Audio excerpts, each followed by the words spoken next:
So I've been trying to figure out how you introduce a new podcast. I started one more than 10 years ago, and at the time, I think I just turned on a microphone and started talking. Introduced myself so I could try that. I'm Mark Fonseca Rendeiro. Hi. Some of you know me from Citizen Reporter, from Source Code Berlin, from so many podcasts over more than a decade, but some of you don't. So to the new people, hello, I make podcasts.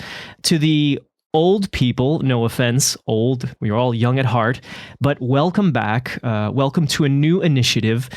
This is Realities Podcast, or The Realities Podcast. I'm not quite sure if the has any room whenever I say the name, but you know what I mean. This is a new podcast carrying on the tradition of listening to people about what drives them, why they do what they do, and what they've seen over the course of their lives, of their work, of their pursuing a passion. And to start this podcast, I decided to try something new, a live podcast. This was recorded, today's program was recorded earlier this month at Studio Bar in Amsterdam. And it's a conversation, an interview with CY Chong, author of Life on Planet WWF. Many of you may know it as the international organization, one of the leading organizations into animal and nature conservation. CY Chong joins us to talk about his career, his new book, things he's observed and learned. And that is, in essence, the theme of this program. Why you do what you do, how we do what we do, and what can be learned from it. I'm always a fan of history and learning from the past, learning from the present, to not repeat mistakes and to make the world a better place, no matter how small or large the measures that you're taking. So let's get to the live podcast, and I hope you enjoy it, and I'd love to hear back from you via the website and other channels. Okay, let's go.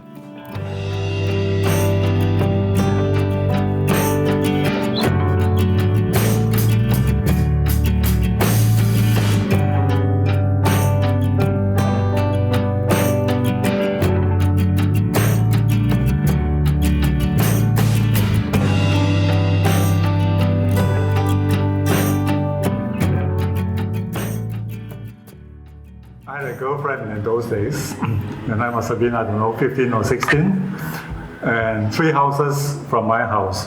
One day I said, "Oh, we have visitors today. This is a nice Porsche." "That's my cousin," she says. "What does he do?" He's a chartered accountant. I said, "Oh, that's the job for me." A chartered accountant? Yes.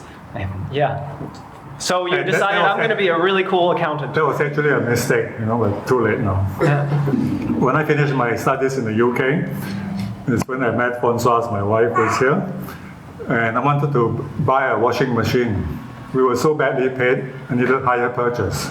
So I thought, well, hire purchase means you pay by installment, yeah? So I thought, well, 5 years of studies and hire purchase to buy a washing machine, time to change country. So we went back to Malaysia. That's actually what happened. Yeah? And there I worked for a big US company. The whole idea was as much money as possible, and afterwards, let's see what happens. And in that time, did it work out? Did this dream of making as much money as possible, having maybe even a dryer with your washing machine? We had a dryer, a car, servants, and we liked it. Well, I liked it anyway. But many Europeans didn't like it, because what they say is, they open the window in the morning, they say this is a nice sunny day. 1 year later, they then say, "Oh, another bloody sunny day." So that's why we then came back to Europe for the 4 seasons. And so at that time, you're still, in terms of working in the corporate sector, it's still a place where you felt comfortable. Exactly. Because the whole idea was to make money. I had only one interest, which is money. And that's basically what happened.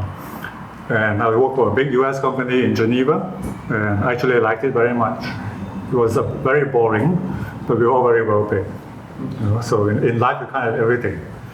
Well, I was at this very rich company, doing very well. We had 35% growth rates.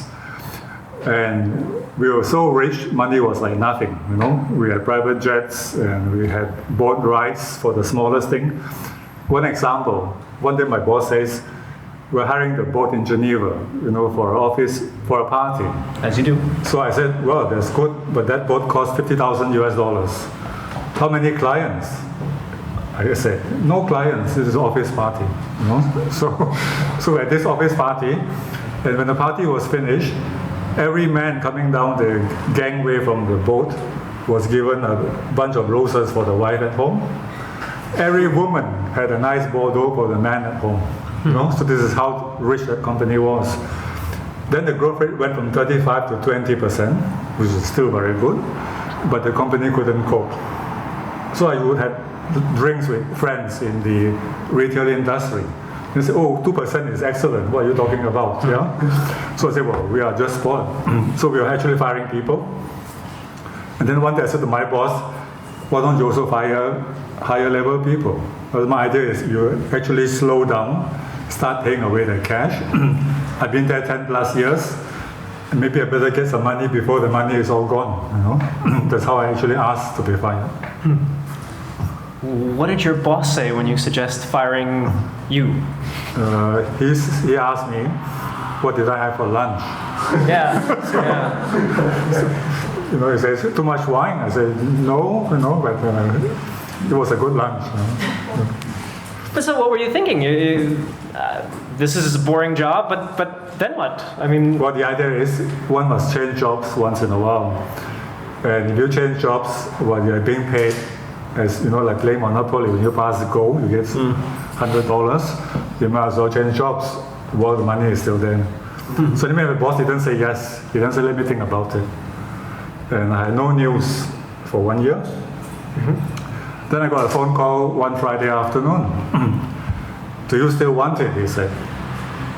I said, yes. Are you sure? I said, certainly not sure, but give it to me. Yeah. And that's how I left. And when I left, actually, I now have big sympathy for people who actually are actually really fired. Because I asked to be fired, I repeated yes, I got myself paid, and when I actually said yes, I felt rejection. Human reaction is actually very bizarre, actually.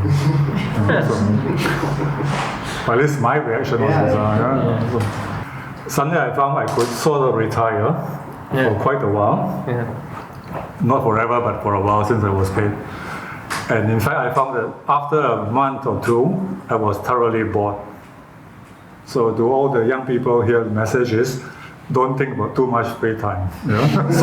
Don't retire young. Right, I was thoroughly bored. And I used to find on the Friday evenings, friends would get very excited because, weekend is here, isn't it lovely? But for me, Sunday, Monday, Friday, all the same. So it was actually very, very boring. Well, it was summertime. I was bored. And in those days, I was not thinking of sustainability. I have to confess. So I was driving a big black Jaguar, very polluting, 4-seater car for one person. And I was driving past the WWF office in Glon, Switzerland. That's where it's actually founded, And then I saw two flags blowing in the wind. One was a Swiss flag, the other one was a Panda Flag. Right. So then I stopped my car, I took a paper out, and I wrote there, WWF ? What do you know at that time about them? Very little. Question mark. Very little. Yeah. This was in 1991.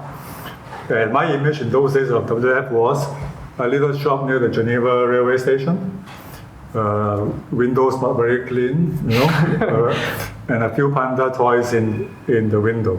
Yeah. And I remember an old National Geographic magazine with Prince Philip in Africa, fireplace, and they all sit around a campfire. So this was my image of WWF. And you thought, that's the life for me. I thought that could be interesting as a life. So I put this note into my pocket and I went home. Then when I went back, I emptied my pockets and I saw this WWF thing. So I then wrote to WWF, like, dear sirs, if you have something, maybe we can have a deal, So then they called me, I went to see them. And I remember this interview forever. I parked my Jaguar, I walked in, and behind boxes, cardboard boxes, 2 meters high, like a little wall, and there was my interview committee. 4 of them chatting with me. So after 1 hour of chatting, basically they said, "So nice chat, thanks, but no thanks, you're too expensive," and I left the place. Yeah, you're too expensive. Well, I've been told that. compared to my corporate days, so. Yeah. So I thought that was the end of it. Right. A month later, I got another phone call. "They're still too expensive, but why don't you come back?" So I went back. "We now have another better job for you. Maybe you could be interested." And I then said, "Okay, let me try for 1 year." I said, I didn't say that, but I thought that, I said for 1 year, maximum 2 years. Yeah. And I ended up 22 years there. So the warning to all of you is don't go anywhere near unless you have time. But you pull in there, first of all, in a Jaguar. Now, I don't know if anyone's involved in the manufacturing of Jaguars, but it's not exactly the environmental symbol. Are you seen at these interviews as friend or foe? I mean... At the group interview, they didn't know what car I was driving. Oh, right. That's key. Yeah. And, right? And for the first interview, I went in Francois' car, which was a Volkswagen, which was okay in those days. Clean emissions. So that was the first interview. For the last interview, I had to see Hannah. Hannah is a German who was a Deputy Director General. He was my last guy before the interview was finished. And when I went there, I then said, nice to meet you and all that. At the end, he then said, "When can you start?" I then said, "Monday." But before I start, I have 2 confessions. I said to Hannah. She then said, "What are these 2? I said, "Number 1, I got my own private company, running investment funds for family, which I like to carry on." Hannah says, "No problem, because we are in sustainability, this is banking, right?" So that's fine. Then I said, "Yeah, but second confession, I have a Jaguar," I said to Hannah. So Hannah then leaned forward and then said, "I saw, and no catalyzer on top. See you Monday morning," he said. That's how I started. And so, what was the title of the job when you went into WWF? He was a finance director. The reason I ask is, were you someone in a position where you were going to make big changes and people knew it? Whether they knew it, I don't know, but I did changes after I arrived. And to give an example, so Monday morning came, I drove my Jaguar to the car park. And the building is such that you have the building this way and the car park in front, so all the officers on this side can look onto the car park. In 1991, most of the cars there were very old cars. Today they are very nice cars in the car park. So. It was an NGO. Yeah. But it was NGO, but in the sense of very ecological in 1991. So there you have imagined this dark blue shining Jaguar arriving in the car park, right? And coming from the corporate, I was very bashful. You just, in the US companies, you just say what you think. So I drove my car, I parked my car, and as I walked towards the building, I passed some very strange-looking electric cars with plastic windows and wooden seats, right? And then as I went upstairs, I asked where's the finance department, and I was shown the whole area of finance, and there was one area where there's a common finance room, with about 8 people in there. As soon as I walked in that first day in the morning, one of my team members stood up. Was a pretty tall guy, and he didn't look at me, he looked at the other colleagues. And he says, "Where in the world are we coming to? Hiring people who come to work in Jaguars," he says. So that was my welcome. But that wasn't all, Mark. Then shook everybody's hand, but not this chap.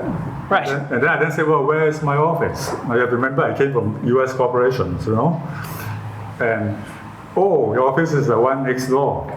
So then I was shown a corridor, like this kind of corridor, one door, then the next door after that, but not so wide. This is luxurious, half this corridor. So as you go to this corridor, past the first door, on the left you have a wall, the other door there, and on the right a little cubicle with a window, my office. So whole of 6 meters. So So it was my second shop. First the hello, then my office. So I sat down and I cleaned my desk, and then I sat down. And after I sat down, within 5 minutes, 2 people walked from here to there. Then another guy walked from there to here. Half an hour later, the guy who greeted me so well also went in 3 times. So I said, how am I going to work in a place like this, right? Yeah. So I got up and I learned from the Americans, do first, apologize later. So I got up, I know you're American, right? No, I never learned these things. I left very young. Do first, apologize later. So I got up, I closed the second door and then I locked it. So I sat down and to wait for what happened next. Then this guy who greeted me so well, again he came in and he pumped that door. And then he looked at me very angrily. Who closed this door? So I said, I did. Then the guy stomped out again. So I then said, look, how are we going to work in a place like this, Yeah. So then I called Hannah, the guy who interviewed me, the Jaguar. And can I see you, Hannah? I said, yes, come over. And then I walked over to Hannah, who had a nice office, not like my stupid box, So, what can I do for you? I just said, look, Hannah, this is what happened. So today is either my first day or my last day. He then said, hang on a minute. And Hannah is a deputy. He then picked up the phone to call Charles, who was the Director General in those days. And I didn't hear a thing. I just said, okay, and then said, then I put the phone down. So Hannah, what did Charles say? To congratulate you, we should have fired him a long time ago. So I fired the guy. I'm thinking you're making a lot of enemies in your first days. Yes. You've said that. Yes. But this is survival instinct. Is it either you or I, right? So this is realities of life. And anyway, I was a peaceful person arriving to work. I walk upstairs, I get insulted and all that. So. True. They pushed you. I see it. You said that in the first few years at WWF, you rarely saw an animal. What were you busy with that you could never see an animal? What was it that they really wanted you to do? Everything was actually in a big mess. It was in a big mess. In the finance department, if you go up there at 4 o'clock in the afternoon, nobody was there. Everybody went home. This is what I was told. And 5 o'clock? 4 o'clock, Compared to my corporate days, you leave home at 6:30. My boss says, oh, middle of the afternoon, you're going off, So there's the other comparison. So there's a big difference there. I mean, not nowadays, but that was the case before. And eventually, I let the people go one by one. And they all left either by themselves or you can't push them all out as in one go as well. And things then gradually change. And that's why it kept me very busy for 2 years. To give an example of the mentality, leaving home from home at 4 is one example. Yes. The other example is when I fired this guy on a Monday, Tuesday, I was called to go to a meeting by my secretary. So I said, which meeting? He said, well, because the staff wants to talk to you. And the minute I walked in, they all looked at me and one of them says, we want to know why you fired so-and-so without asking us first. You see? So this is like unions and French unions and call it what you want, So. Yes. Well, you were coming with a more heavy-handed approach. This was a more democratic office, apparently. True, yeah. They wanted to vote on who leaves. And True. You saw otherwise. If they wanted to vote, I'll be out too. yes, that's right. So that's the problem. They're trying to stop you. Yes. But I'm curious, from the larger organization, what was changing? I mean, I've noticed even the name, maybe that's just cosmetic, but back in the US, I think it's still World Wildlife Federation. And in Europe, it's now Worldwide Fund for Nature, if I got it right. Did something change along with this name over the last 20 years? But when it started, the whole idea was to save wildlife. Right. So the name was the World Wildlife Fund. Wildlife is the key, and fund because the idea is to get in money to finance projects, hence the word fund. Then people realize you cannot save wildlife if you don't look after the protected areas. So you have, if a place where the animals live are not protected, wildlife cannot be saved. Then they realize you can't protect the areas if you don't have regulations and laws that makes the protected areas safe. So then you go from wildlife to protected areas, the regulations, CO2 emissions and stuff like that. So therefore, the name then changed from World Wildlife Fund to Worldwide Fund for Nature. And in Netherlands, something W Nature Fonds, WNF it goes. However, the people in the US and Canada, they like to keep the World Wildlife name. So now we have two names running, but the initials are the same. Yeah. Then when I was working there was often a confusion. Like once I was on the plane and this man says to me, "Oh, my 10-year-old son really likes the WWF." Then I realized he talked about the wrestlers. Yes, I figured as much. That was the only WWF in my childhood. And often there's this kind of confusion. But the best confusion I had, Mark, was one day I got a letter addressed to the World Wine Federation. Ooh. Hulk Hogan? That's okay, right? Wrestling joke. Yeah, so there was this confusion, especially for non-North Americans. You had this World Wrestling Federation, which was professional wrestling, and it was quite famous, WWF. And you had the World Wildlife Fund, which adults knew about. And over the years, actually, the wrestling people have let go of the name. Actually, they were pushed. There were a lot of lawsuits. Yeah. A lot of lawsuits, back and forth. So in the end, they changed to the World Wrestling Entertainment.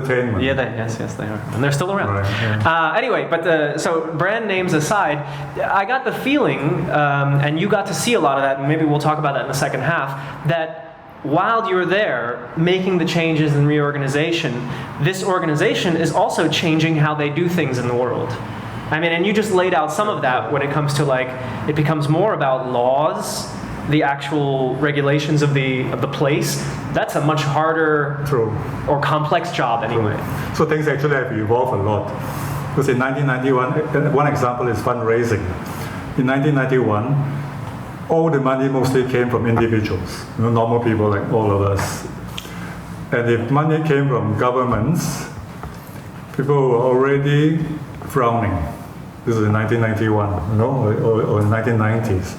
And I used to say it doesn't make sense because governments have the money from taxes, and taxes comes from corporations or from individuals who work in corporations, no other place. So then gradually it went from, then it's okay to have money from governments, but not from corporations. Right. And then gradually we understand corporations are okay too. So now people take money from corporations as well, so long as they are in the right business and the right industry. So for example, mining cannot be included. Okay, so no mining. No mining. But then you have borderline cases like Coca-Cola. Yes. So Coca-Cola, you can say, let's include taking them, money from them, helping them to do environment because they use less water. Or you can argue, the Coca-Cola, the sugar, the harmful impact, sure, and used all to use the transportation of the stuff. Yeah. Something to debate as well. So this is an example of borderline cases. Another one is Air France KLM. Oops. Right? Air France KLM, 15 years ago, would have been a no. Today, some countries accept the ideas and some don't. So things actually do evolve. Yeah, and the argument with the Air France KLM is the amount of fuel that they use. Correct, yes. Yeah, and transport, especially airline transport. CO2 and all that, yeah. So at this point for WWF, Air France KLM, yes. Air France KLM, yes. If you are linked to Air France, like you are in France, WWF France, the WWF Netherlands is yes. The WWF somewhere else, you say no, Yeah. because you have the morals and the CO2, and no money for them as well. Yeah. Because while it's one global group, it's still very much split into different country entities, and they have a say on certain things up to a point, of course. So there's a whole section in the book, and I think also in your memory, about royals. I mean, it's a chapter, royals. And I think for a lot of us, but I can't speak for all of us, the world of royal families is quite it's behind walls, and occasionally it appears on television, and every now and then they step out onto the street and they say hello and wonder what we're all doing in our lives. And what was the Eddie Izzard joke? Oh, you're a plumber. What on earth is that? And, supposed to be Prince Charles. Hello. There you are at WWF. Years are going by, and you're going to events, and you're sitting at tables with royals. I want to start off by asking the very basic.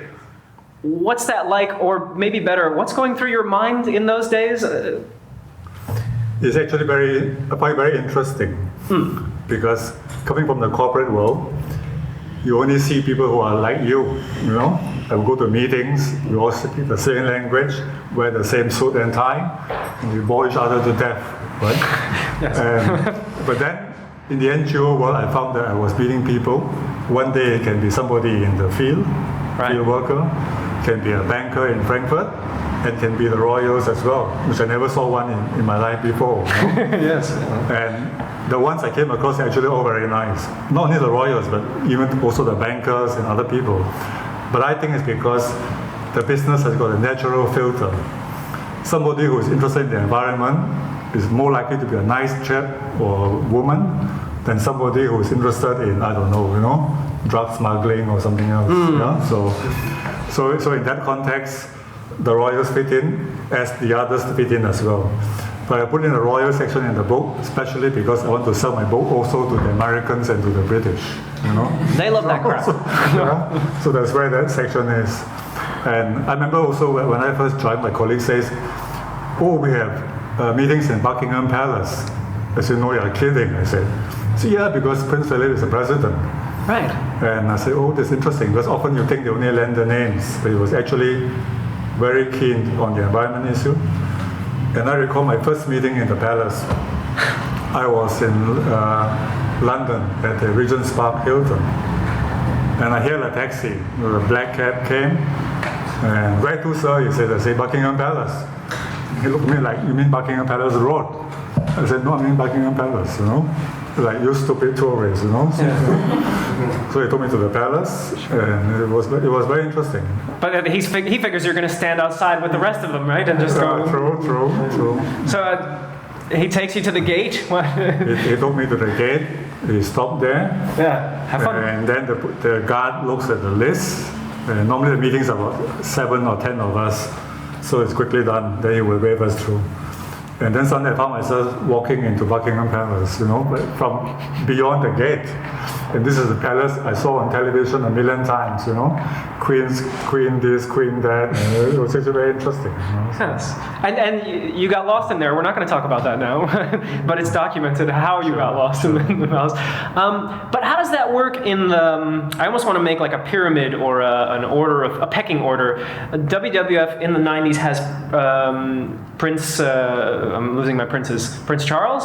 No, Prince Charles never. Never. Well, Prince Charles now. Prince Charles is now the patron of WWF UK. Yes. Yeah. So, but where is he on this scheme? Is he in charge? When do they send him out there, and where do they send him? Okay. Well, it was founded in 1961, the NGO.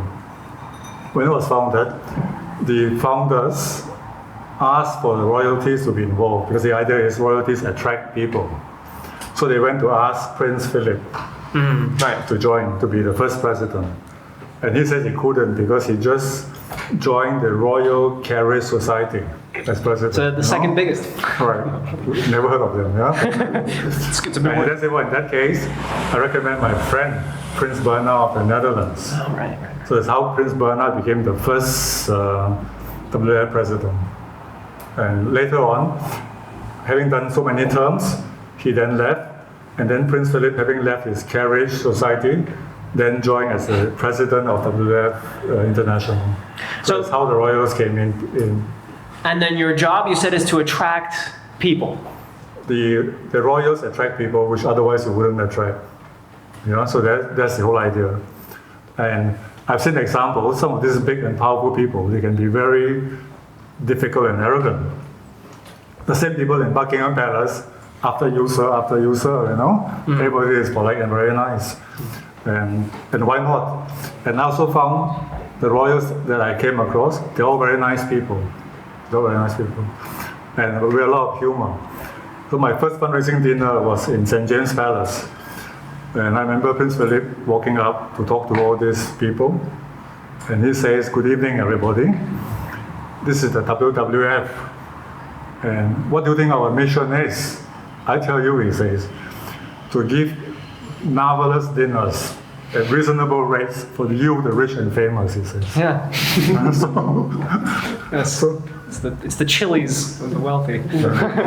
But so the idea is that people, now you had mentioned earlier, which is interesting in the whole evolution of WWF, it was starting to be okay for not only governments but corporations to donate, and of course there's always individuals. Sure. And you said royals attract people, so the idea here is that the people that the royals attract are they're gonna buy the affordable dinner at different palaces. Or they donate as well. But one good example is when Prince Bernhard was the president of Netherlands, yeah? Sure. From the Netherlands, I mean. There was a Director General called Charles de Hayes who came from Rothmans Tobacco in South Africa. He was sent to Switzerland to raise money. And he founded this club called the 1001 Club. So the idea is one man and 1,000 other men are invited. So the one was Prince Bernhard. And 1,000 people were invited to pay $10,000 each, which is $10 million straight away. So Charles is a very good salesman. He flew around the world, and within 3 years, he enlisted 1,000 people and $10 million. Now, 3 years at 365 days a year, that's about 1,000 days. So Charles raised one person a day, $10,000. Yeah. That's quite a feat, Yeah. So that club still exists, and here's one good example about how royals are able to raise money. Because if I did a 1001 club with me, it's probably 1 and 1 club rather than 1001 club.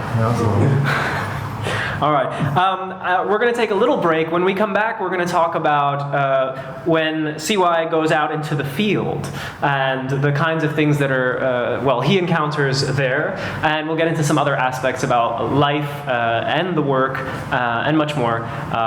For those listening, this is Realities Podcast. We're at Studio Bar in Amsterdam, and we're talking with CY Chong, author of Life on Planet WWF, From Archbishops to Belly Dancers. And we'll get into some of those characters when we come back.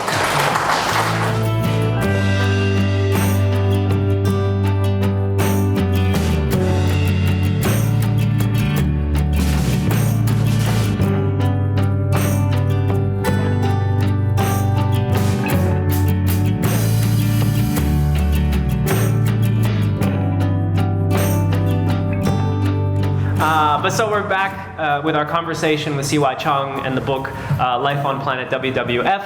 I'm a fan of stories from traveling. I think you are too, actually. Mm-hmm. It shows. And at some point, you start to be the one that goes out into the field and gets to visit WWF projects, which, you can tell it better than me, but they seem to be quite amazing oftentimes. I was hired because finance was in a mess, so I couldn't leave the office. But 2 years later, they were no more in a mess. Otherwise, I would be out, right? Mm-hmm. Mm-hmm. So since they were no more in a mess, at least in the home office in Switzerland, then it was time to look at finances in the field. That's why from 2 years later, I started all these field visits, and I did it on a systematic basis, country by country, continent by continent. And of course, over the 20 plus years, I went to almost every country you can think of. And when there was a problem, how was it described to you? We're sending money and money's disappearing, or we're supposed to be preserving a specific animal and it's not working? What were these problems? One example can be money disappearing. Somebody stole money, for example, and those things do happen. Yeah. So if somebody stole money, or more boring, the reporting is not properly done. So then it becomes technical. But money stolen is then something more criminal. One example of money being stolen, for example, we had one case in Africa whereby normally the office manager doesn't go to the bank. He would then send his executants, people who run projects, to go to the bank, they get the cash to run the project. Because when you run projects in African jungles, you cannot send checks or use credit cards. Not yet. So it's all cash. So they get the cash themselves and they run their projects themselves. We had this one manager who went to all the other executants to collect all their checks so that he can then cash all the cash in one lump sum. And it was about $120,000 worth of cash. Then the cash never arrived at the office. So the interview by his manager to him was as follows. What happened to the money? He says, I went to the bank to cash all these checks, which he shouldn't have done in the first place. He got this $120,000 in his pocket. He then says he went home because his wife rang him to go home for a coffee. So he went home, right, with $120,000 in his pocket. Then while he was at home, this is what the guy said. The minister called him. I must see you, the minister said. So he then left his wife and the coffee to see the minister. So far, no problem. After the minister, he then said he felt hungry. So he went to the baker to buy something to eat, right? Imagine people telling this kind of story to you, you know? Yeah. So he then took his car, parked his car and went to the baker, went to buy his cakes. He went back to his car and the money was gone. So after this incredible story, you know? Yeah. And then the question was, did you lock the car? No, I didn't lock the car, he said. So very promptly he was taken by the police. So there's one example of the kind of stories. Yeah, but normally that would be the end, but even this wasn't the end. Then I flew down to that country and I went to see the lawyer. The lawyer then says to me, you wouldn't believe me. I said, what? He said, well, this guy was actually being silly. He wasn't being dishonest, he was just being silly. Because in their country, they have these witch doctors with a magic scheme. Double your money, like exactly like in Hollywood movies. You give them one stack Monday, Friday they give you a bigger stack with newspapers in between. Yes. You know, this is actually what happened. Yes. Anyway, this guy went to jail. So. We had a New Yorker like that. His name was Bernie. You double your stacks of money. He's doing well now. But this kind of things happen. So I go there and to try to recover the money, and often I do succeed. And we have other cases like we had one case in a place called Yokohama, which is in the forest, and a very remote office in the forest. Of which country? Yokohama is in Cameroon. Very remote, and there's a safe with money in there. And there were two guards at night. One was inside and one was outside sleeping in the compound. Three thieves, or three robbers came, in fact, not even thieves, you know, they were in the open. They tied up the guard inside. The guard outside didn't know because he was sleeping. This is like a cartoon. But they couldn't open the safe, so they left. Next day, they came back with three more friends, and they took the whole safe off. Do you, I mean, I think a lot of us had heard stories over the years of people who are working in the corporate world, the corporate sector, and then feel the need to make a change. Maybe just not satisfied, or maybe, like you said, you want to do something new. Do you run into a lot of people of this tribe? And I'm curious what those conversations are like. Actually, a lot. Yeah. Actually, a lot. I have examples that would arrive in a new office in London. Receptionist says, who are you? I say, here's my card. Oh, I'd like to work for you, she would say. You know, it happened quite a few times. Not me, but the NGO itself. Or I would have lunch with bankers and then say, oh, it's nice that you actually work for a place with a mission rather than profit for profit's sake. So there's a lot of that. But this was as true in the 90s. Do you find that it was as true then as it is now? Or? Less in the 90s, more the last 10 years, I would say. In the early 90s, something like climate warming, global warming, most people don't even know about it. But so is it a case of, so you see the card from WWF and someone will go, I want to work with you guys, and people may really mean it, right?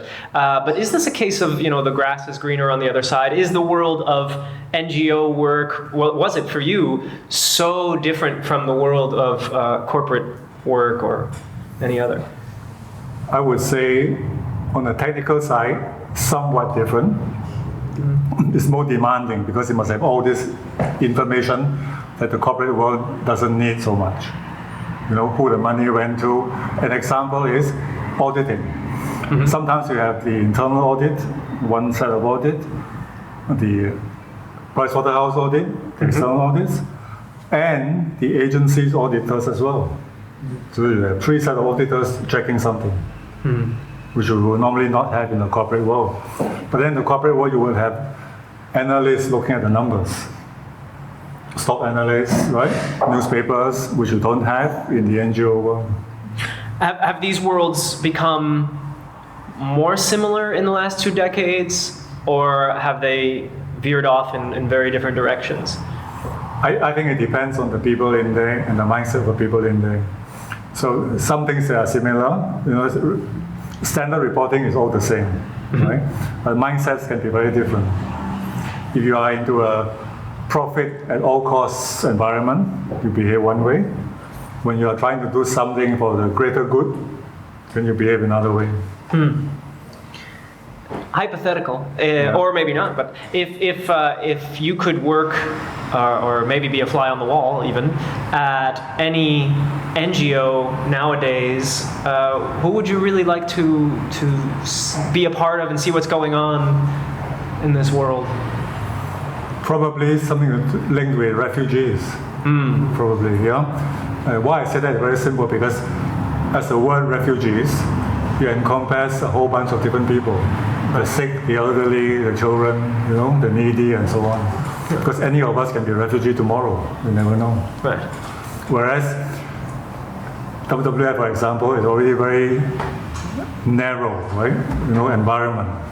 Whereas refugees can include environment as well. When you first got on the job, you present yourself, and I believe you, that you weren't an environmentalist outright. I'm not saying you didn't care for the environment, but it wasn't the number one thing on your I had no special interest. Yeah. I don't mean any harm, nor any good. Right. No special interest. Right. While you're on the job, as time goes on, I know that we change with decades, and do you become an environmentalist? Yes. My Jaguar is gone. Sure. Step one. Now I got a 2-seater Mercedes. Yeah. For example, right? And of course, many things are like that in life. When you don't know, you don't know. When you learn more, then you have sympathy and concern, which otherwise you may not have. Yeah. And so that guy needs some training on environment. Right. Yes. Wait 10 years, maybe 20. So at one point, which I found interesting, and I think we should all be so lucky one day, you got to sit at a table with perhaps not the only, but one of your childhood heroes. And that's Edmund Hillary. True. Speaking of Himalayas, there was Everest, right? He's famous for that. What is that conversation like? What did you talk about, and how do you start that conversation, really? Well, going backwards, when I was in school, we used to have these textbooks, explorers and things like this. And there was one photo, black and white, Edmund Hillary with eye goggles, on top of the mountain. And I found it fascinating. So somebody can climb up. And then years later, fast forward, I was having a lunch function. Yes. I sat down and I saw, Hillary next to me, Yeah. And so from my photo, there's of this guy with the goggles and helmet. Did you recognize him? No. He was actually a very, very charming man, And my image was mountain climbing means no talking, right? Mind your own business. Silence. Yeah? Silence and just climb. But he was very, very friendly and very, very nice. And then I asked him, how was it like to climb the mountain? You say, oh, we went up there. But what did you do when you were up there? Right, what do you do when you get to the top of Everest? Which was a big energy to get up there. You say after 15 minutes, no more oxygen, we went down again. so then I learned one more lesson in life. It's a journey that counts. Destinations, once you're up there, you've done it. You've got about 15 minutes. Yeah. But very, very nice man. Yeah. And in the other kinds of meetings now, I think back to when you and I first met at the sustainability conference, as I mentioned before. Now, I got to meet people at these meetings.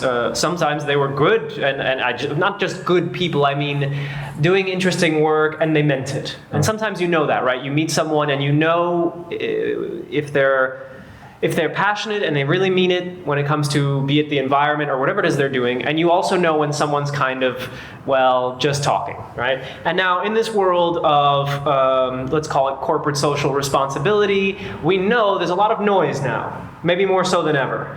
The only trick is we sometimes notice that it's just noise, and we sometimes notice that it's for real, and we see actions, right? What do you make of it? Because I notice you're still going to these types of conferences. Where are we at? I mean, is it still a lot of lip service and show? That's a good question, Mark. On a scale of 10, right? 10 being the best, if I put it that way. Yeah. You go back 15 years. Many big corporations have the environmental manager, which means an office in the basement next to the toilet. Yeah. So this was a 1 on a scale of 10. Today, I feel for many of these big corporations, it's maybe around 3 to the scale of 10. They make all the right statements, etc. Publicly, it's always wonderful. Mm-hmm. But when I have lunch with the manager on a one-to-one basis, they all say to me, yes, but, So I would say, so the bad news is only 3 out of 10. The good news is it went from 1 to 3. And still going. So I think the pressure should always be there. The change can only come, of course, from individuals, but also from corporations and governments. And people sometimes forget how important corporations are. I'll give you an example. In terms of endowment funds, WWF around the world has something like $200 million. This seems a lot, doesn't it? But it's actually nothing. The Harvard Endowment Fund alone has 20 times that. The Harvard Endowment Fund. Now, what is it? You need to help me because my finances. Sure. An endowment fund? Endowment funds are, if you like, reserve funds a company has or NGO has to make sure it will keep on running, or you use the interest to run expenses forever. What I'm trying to say is, one of the biggest NGOs in the world for the environment is 200 million. Seems a lot to a normal person. In the scale of things, it's actually nothing. One college endowment fund is 20 times that. This is only one. Compared to one of the biggest players on the planet for the environment. Yes. You see what I'm trying to say here? You can't do it alone. You need, right. All right, lightning round. Okay. Most beautiful project you ever visited? Most beautiful. Elephants. Not suddenly I think of that, elephants. I remember taking this walk, again in Africa, not Indian elephants. And after a drive, took off my shoes, we had to walk along the stream. Then we walked along a narrow forest path, and I was feeling very worried myself. And then I saw a sign stuck to the tree trunk, It says, in case elephants attack, stand behind a tree and keep still. In case elephants attack, stand behind a tree and keep still. So then I was less relaxed, Then we walked a bit more, and then we came to a wooden platform on stilts. I went up there, Sure. And then I saw about 50 elephants, in a very wide area, and it was actually a very nice sight. Was that, well, that's fairly scary anyway, but I want to ask about a scary moment when it comes to nature and, where you saw a sign and you thought, uh-oh. Was there ever a situation where you thought, hey, this is a little too much? These things this could be dangerous for me? Yes, there was one. Another African trip I was in. I had this little room, like a hut. And when I went in there, I could hear monkeys. I thought this could be danger, but none of them came by. Then I went to have a coffee with some colleagues, and coffee was again on a platform on stilts next to a very wide, meandering river, and there were a lot of jungles and trees everywhere. Then we discussed Ebola. Like you do. Right? Even in those days, Yeah. So I say, where's Ebola? They said, oh, it's okay, not too far away. Ebola is not too far away. So Didn't come over today. So I say, well, where is it? They say, well, 2 hours downstream. So that was a bit scary. Yeah. I mean, you don't see it, but you can imagine. Yes. You can imagine Ebola taking a boat Right. upstream. So if we look ahead now, we've got the book this year. You're still attending, for example, conferences on the topic of sustainability. What are your plans? I still attend, but a bit less so. Yeah. A bit less so, yeah. So now I'm busy telling people about the book, Yep. so that takes a while. And maybe if it does well, I'll probably write a second book or a third book. On the topic of? Second book will be on how I think an NGO should be run, but from the positive angle. I wouldn't say, don't do this, don't do that. I would just say, this is how governance should be, how ABC should be, and so on. So there'll be possibly a second book. Since we're talking about the book, were you keeping a journal on all these journeys and making notes, or was this all still in your head and you just had to get it down recently? I actually have a good memory. Yeah. So there was no diary at all. All this came from memory. In fact, all these years I had no notes. So in the last few years, I decided to type. And of course, as you are typing on your computer, other memories come back. Then it's like a jigsaw puzzle. You go from 60 to 70, 80%, and so on and so forth. Yeah. At some point, does someone call and say, hey, we heard you're writing a book. We need to know what this is about? That's a good question, because when I was typing this, I remember things, I don't remember who said exactly what, and the key word is exactly, right? Yeah. I can say Mark said along the lines of general lines, but not every comma. Yeah. So I then said, should I then invent names rather than using real names? So I spent the first few pages inventing names, calling Jack Tom, calling Catherine, Isabel. In the end, I thought this is too tiring. So I deleted all those false names and put all the real names in. Okay. My daughter Natalie says, are you sure? Because they will sue you. So I said, US company, do first. Yeah. Do first. So and then I used all these real names, including what I remember that roughly what they said. So I put in what Prince Albert from Monaco said, what Prince Philip said, what this colleague and that colleague said, and see what happens next.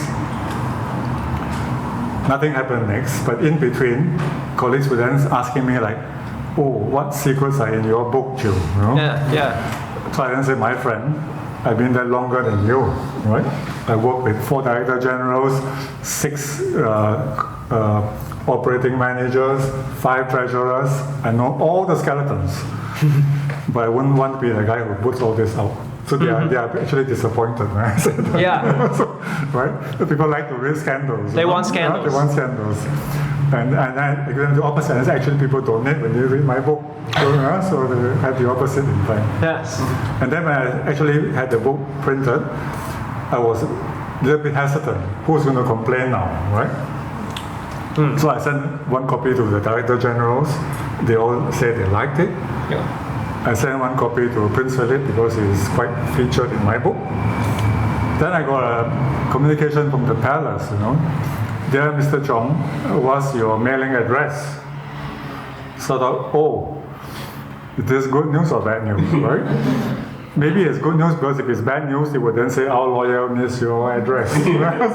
Right. So if the royal palace wants your address directly, it could be a gift.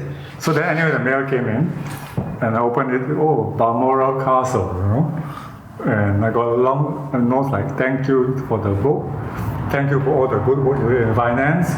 And I flipped through your book.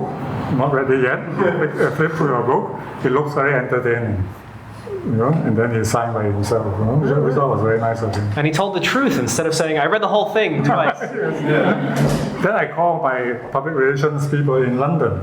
She then said, I'm going to put it on the back cover. I said, no, you can't do that, Helen, because this is the palace, personal letter. If I put it in, he'll be mad at me, and I know the palace don't like things done for commercial purposes, so it's not him. Yeah. You know the ins and outs of protocol, I see. Yeah, I don't know. Yeah. So we have a studio audience, and I want to make sure that people who have something that I've no doubt missed, because I am very capable of that, but does anyone have something that they would really like to ask that I perhaps missed out on? I was just wondering what actually made you write the book? Like, how did I'm going to write a book come up? Was it something you were asked to do? Was it something you thought of for some reason? That's a very good question. Thank you. I often get asked this question. It's actually very simple, because when you're working there 20 plus years, every few months something happens, right? When something happens, and I'm having lunch with Mark. I say, oh, Mark, you know what happened? And I tell him what happened, you see? By the way, what happened last week? And then Mark then says, oh, all these interesting stories, why don't you write a book? Right. So when I hear it 1 time, 2 times, 5 times, I say, yeah, why not write a book? But I want one golden rule. If I don't feel like it, I don't even open my computer. So it was all done whenever I felt like it. Because my logic is, if you don't have pleasure writing it, people have no pleasure to read it as well. You mentioned reporting, and that is very important because that's how you get your money. But I've also heard in the field of NGOs that there's too much reporting going on, that it's an overload of reporting, and that people are writing so much you can't get anything done. Kind of thing. And I wonder if did you see that kind of unbalance? Was it that you thought your projects were not getting done because they had to write too much? Not in my experience, because many of the people, they like just to do their thing, don't bother me with the reports, you see. Whilst they are right, they're also wrong, because you are the donor now, you gave $100,000, nothing comes back as a report to you, right? You're not very confident you're going to give any more money. Yeah. Right? As opposed to proper reporting, money went here, there for A, B, and C. The asynchronous thing, trust me, I'm going to do it properly, leave it to me. You can't leave it to you, I mean, there are systems in place. So is that communicating side, is that what's also in the future? Is that super important then for NGOs to communicate their work? I think they have to all the time, because reporting is not just reporting, actually making sure that the donor feels comfortable the money has been properly spent, rather than going to a black hole, right? Trust me and give me the money and we see. And as far auditors are important too, because reported and audited. You mentioned earlier about with the Edmund Hillary stuff that the summit is indeed only 15 minutes before you need to go back on. Are you still climbing a professional mountain, do you think, or are you nearing your professional summit? Are you still got bigger things that you're going towards? Are you just sort of taking it? When I was in my corporate days, we were told these stories I remember very well, Like one of these people who gave training. This guy went up his corporate ladder, step by step. One day he arrived at the top, opened the door, and found there was nothing inside. So for me, the key is not so much the corporate ladder or the whatever ambition. It's more to live your life having something to do that makes sense for you, whether it's writing a book, having a chat with all of you, and go on the process. So, a la Hillary, the journey. And the journey continues. Yes. All right, well, I think we'll stop there for today. Okay. I want to make sure, of course, CY Chong, thanks so much for being here, for coming to Amsterdam and sharing this time with us. It's been a pleasure. Thank you for having me. Well, I enjoyed chatting with all of you. And also, of course, want to thank Studio Bar and Joachim and Karin and Seaton and Adrian also for all the work that you guys have put in. And you, the studio audience, for being here. And, of course, all the people listening at home. Thanks so much.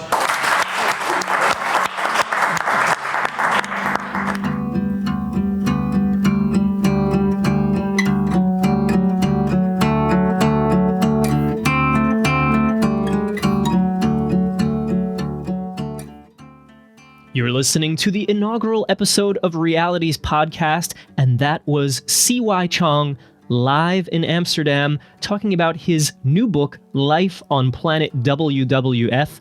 If you'd like to get a copy, you can either remember to Google CY Chong, Life on Planet WWF, or you can follow the link that is attached to today's post on realitiespodcast.com.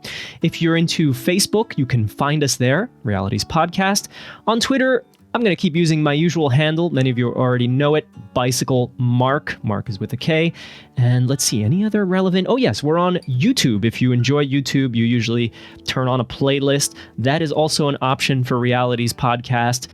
One last request before I head off into the sunset. It's a new podcast, so subscribe. Whatever you use, I like Pocket Casts, my favorite program on my phone and on my computer.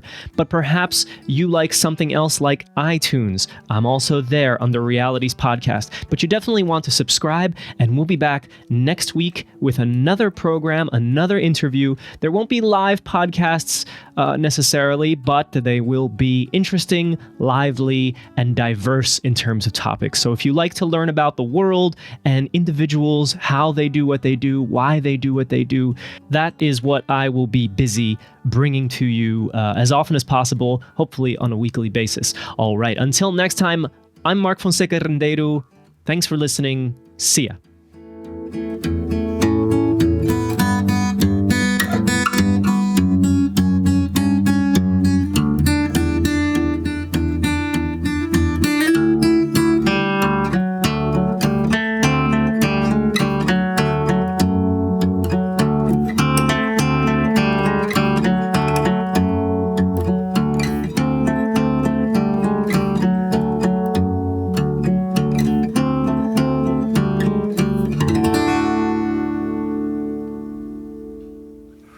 You're television incarnate, Diana.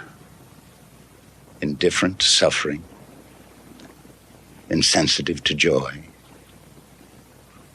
All of life is reduced to the common rubble of banality. War, murder, death. All the same to you as bottles of beer. And the daily business of life is a corrupt comedy. You even shatter the sensations of time and space into split seconds and instant replays. You're madness, Diana.